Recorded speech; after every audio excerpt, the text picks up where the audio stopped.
Hello guys, பட்டாம்பூச்சி costume ஆக்சுவலாக வந்து பழசு தான். பட் வந்துட்டு இந்த ட்ரெஸ் நான் எப்போ போட்டாலும் வந்து ஒரு பட்டர்ஃப்ளையாக ஃபீல் பண்ணுவேன். நல்லா இருக்குல்ல? சரி, ஓகே. என்ன வீடியோன்னு பார்த்தீங்கன்னா, பிரச்சனை வெளியே இல்லை, உள்ளே தான் இருக்கு. நான் வந்துட்டு என்னோடய புக் ஷெல்ஃபை வந்து க்ளீன் பண்ணிகிட்டு இருந்தேன். அப்போது வந்து ஒரு சில ஐட்டம்ஸ் வந்து என் கண்ணில் பட்டுச்சு. அப்போ தான் நான் வந்து ரியலைஸ் பண்ணுறேன், இந்த ஃபோன்னால் நம்ம ரெகுலராக பண்ணிகிட்டு இருந்த ஒரு சில ஹாபீஸ், ஸ்கில்ஸ் அதெல்லாம் மறந்துருப்போம். அப்படி தான் நான் விட்ட ஒரு விஷயம் வந்து இருக்குது. என்ன அப்படின்னா, நான் வந்துட்டு ட்ராயிங் பண்ணுவேன். ஓகேவா? ட்ராயிங்கில் வந்துட்டு நான் ஆர்டிஸ்ட்லாம் கிடையாது, பட் வந்து ஓரளவுக்கு நான் நல்லா பண்ணுவேன். ஸ்கூல் படிக்கும் போதெல்லாம் எப்படின்னா, எனக்கு தனியாக ஃபோன் கிடையாதுல்ல. அப்போ வந்துட்டு நான் என்ன பண்ணுவேன்னா, ஸ்கூல் போயிட்டு வருவேன், எங்கள் அம்மா ஃபோன் தான் யூஸ் பண்ணுவேன் எல்லாத்துக்குமே. அப்படி இருக்கும்போது தான் உண்மையாக சொல்கிறேன், அதுதான் வந்து ஒரு பீஸ்ஃபுல்லான ஒரு வாழ்க்கைன்னு எனக்கு இப்போ தான் புரிஞ்சுக்கிட்டேன். நான் ட்ராயிங்ஸ்லாம் காமிக்கிறேன், நீங்கள் வந்து பார்த்துட்டு சொல்லுங்கள் எப்படி இருக்குன்னு சொல்லிட்டு. இப்போ காமிக்கிறது எல்லாமே ஸ்கூல் டேஸில் பண்ணது. ஓகேவா? எனக்குன்னு தனியாக ஃபோன் கொடுத்ததுக்கப்புறம் நான் வந்து இதெல்லாம் மறந்துட்டேன். பாருங்கள், ராயல் என்ஃபீல்டு. எனக்கு ராயல் என்ஃபீல்டு ஒரு பைக் ரொம்ப பிடிக்குமா.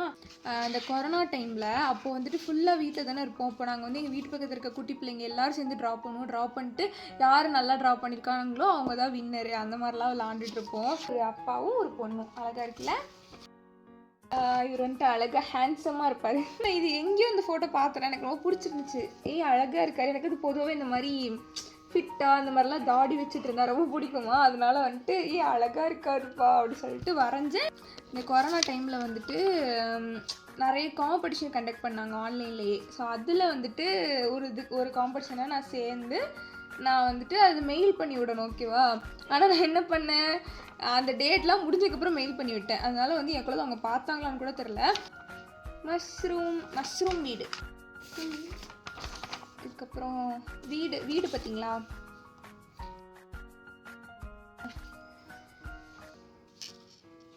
நல்லா இருக்குல்ல? இது பாருங்க,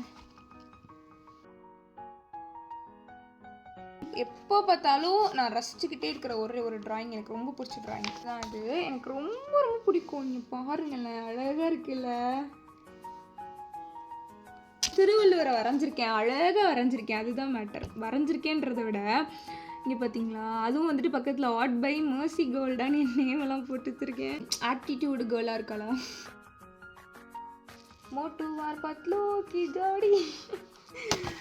மோட்டோ மட்டும் வரைஞ்சி வச்சுருக்கேன், பத்லோ எங்கே போனாருன்னு தெரில. இது வந்து சண்டை போட்டால் பேட் ஃப்ரெண்ட்ஷிப்பான், ஆனால் வந்துட்டு இப்படி கைப்பிடிச்சு நின்னா குட் ஃப்ரெண்ட்ஷிப்பான். ஆனால் இப்போ அப்படியே ஆப்போசிட்டாக மாதிரி இருக்குது. பிடிக்காதவங்க வந்து நம்மக்கிட்ட நல்லா தான் பேசுகிறாங்க, ஆனால் பின்னாடி போய் தப்பாக பேசுகிறாங்க. இப்போ அப்படி தான் நடக்குது. அப்புறம் இதெல்லாம் வந்து ரைம்ஸ் புக்கில் இருந்துச்சு. நம்ம ப்ராக்டிஸ் பண்ண தான் எந்த ஒரு ஸ்கில்லாக இருந்தாலும் டெவலப் பண்ண முடியும். அதை தான் சொல்லணும்னு நினச்சேன். பை.